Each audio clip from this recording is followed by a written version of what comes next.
کاش فلک این همه اصرار نداشت، ای کاش مدینه در و دیوار نداشت.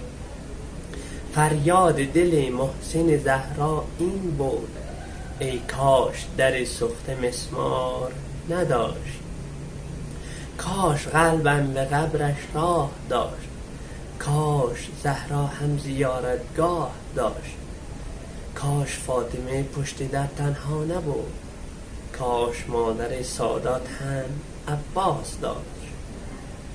از غم فاطمه کسی توان دارد نه، و از تربتی او کسی نشان دارد نه.